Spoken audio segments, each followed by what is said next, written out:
Hello guys, good morning once again.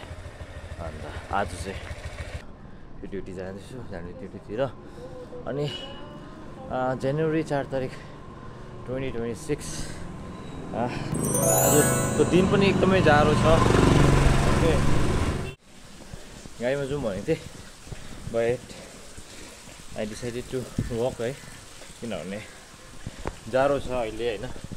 Morning walk पनि जान सकेको छैन, हिँड्दै जाने है, बिहानको वक पनि हुने। अनि कपाल किन मिलाएको भन्दा चाहिँ यहाँ कपाल आज बिग्रे जस्तो लाग्यो क्या, जाडोमा कपाल पनि नमिले जस्तो हुन्छ। सो यो भ्लग बनाउँदै गर्दाखेरि चाहिँ I want to add story add गर्नु मन लाग्यो है। अन्त त्यो चाहिँ मैले आफै भनेको होइन, तर मैले एउटा स्टोरी सुनेको।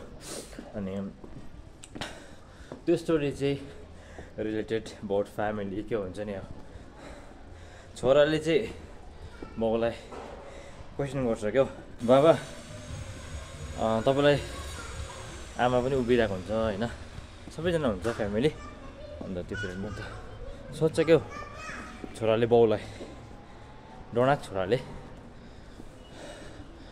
तपाईँलाई थाहा छ मेरो कहिले सानो हुँदाखेरि मेरो हात भाँचिएको थियो भन्छ क्या। अनि बाउले भन्छ थाहा छैन मलाई त कहिले भाँचिएको थियो भन्छ होइन। अनि के भन्ने छोराले भन्छ क्लास 4 पढ्दाखेरि मेरो हात भाँचिएको थियो, तपाईँलाई त केही पनि थाहा छैन मेरो बारेमा, मेरो आमालाई सबै कुरा थाहा छ, मेरो आमाले केयर गर्थ्यो मलाई आमाले सबै कुरा, मेरो आमाले त्यति बेला मलाई हेर्नु भएको, मलाई अझै पनि थाहा छ, तपाईँलाई केही थाहा छैन भन्छ क्या। फेरि सोध्छ छोराले बाउलाई क्वेसन क्या, बाबा तपाईँलाई थाहा छ म कुन चाहिँ क्लासमा फेल भएको थिएँ भनेर सोध्छ होइन। बाउले भन्छ आमालाई यस्तो हेरेर क्या, आँखाको इसाराले। अन्त आमाले इसाराले चाहिँ बाउलाई भन्छ क्लास 6 भन्छ होइन इसाराले। अनि बाउले 6 भन्छ होइन, तँ 6मा फेल भएको थिएछ हाँस्दै भन्छ, हाँस्दै बाउले क्या।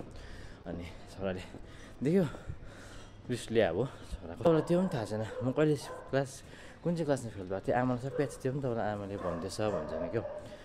अनि आमा यति बेसी केयर गर्छ, सबै कुरो हेर्छ, तपाईँलाई त केही पनि थाहा छैन भन्छ क्या। आमाले हामीलाई यति बेसी माया गरिरहेको छ, तपाईँलाई त केही पनि थाहा छैन भन्छ। अन्त त्यत्रो भनिन्जेल है बाउ बाजाले बस्छ होइन। अन्त बाउले लास्टमा के भनिदिएछ, ठिकै छ तेरो आमाले तिमीहरूलाई हेर्थ्यो होइन, अनि के भन्छ तेरो सबै कुरा पुरा गरिदियो, तिमीहरूको आमा तँहरूसँग थियो, तँलाई केयर गर्यो, म थिएन। तैँले जुन कुरा भन्दैछस् नि त्यो तपाईँ कहाँ थियो, तपाईँले त हेर्नु पनि हेरेन। त्यो टाइममा चाहिँ म चाहिँ 12 घन्टा 13 घन्टा 14 घन्टा चाहिँ त्यो दोकानमा, त्यो ग्यारेजमा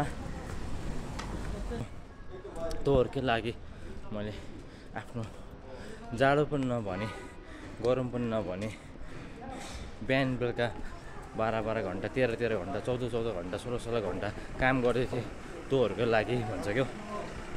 सो अन्त यो भन्दाखेरि चाहिँ स्टोरीमा चाहिँ अब आई डोन्ट नो कतिजनाले बुझे या बुझेन है। And the moral of the story is है, आफ्नो चाहे त्यो बाउ होस् या आमा होस्, दुईजनाको माया एउटै हुन्छ। कसै आमा भनेको एउटा छेउमा हुन्छ है, जो तपाईँलाई हरदम माया देखाइरहेको हुन्छ। सो हामीलाई आमाको माया पनि थाहा हुन्छ, बाउ टाढो हुन्छ र बाउले आफ्नै पाराले माया गरिरहेको हुन्छ, हामीलाई देख्दैनौँ हामीले है। सो धेरैजनाले अब भन्छ अब यस्तै आमा बाउले, मेरो आमाले माया गर्छ बाउले माया गर्दैन भनेर होइन। तर म भन्छु आमाले पनि त्यस्तै माया गर्छ, बाउले पनि त्यस्तै माया गर्छ, आफ्नो माया गर्ने तरिका हुन्छ है। सो हामीले दुवैजनालाई चाहिँ हामीले रेस्पेक्ट गर्नुपर्छ। आमा बाउलाई चाहिँ अब हामीले रेस्पेक्ट गर्नुपर्छ है, आमा होस् या बाउ होस् एउटै हो सबैजना। आमाको माया पनि त्यही हुन्छ, बाउको माया पनि त्यही हुन्छ। बुझ्नुभयो होला तपाईँहरूले है। सो यो मेरो सेकेन्ड ब्लग थियो है, मलाई भन्नु मन लाग्यो यो ब्लगमा एड गर्नु है। अनि ड्युटी पनि पुगेँ आज, अलिक ढिलो भयो। मर्निङ दाजु, hope you like my story है। मर्निङ भाइ, ड्युटी पनि पुगेँ हो, अब स्टोर पनि खोल्दैछु। गाइज है, वाचिङ माई ब्लग है। म यो डेली पोस्ट गर्छु भनेर म आशा गर्छु है।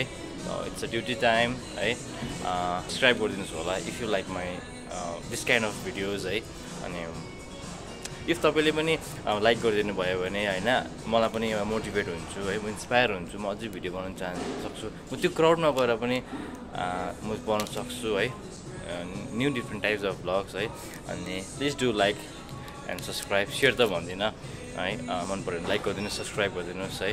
अन्त मेरो सब्सक्राइब हुने एउटा सिङ्गल सब्सक्राइब पनि मेरो लागि चाहिँ ठुलो कुरा हो, मोटिभेट हुन्छु म है। Thank you for watching my videos. अन्त फेरि भेटौँ तपाईँहरू, बाई बाई।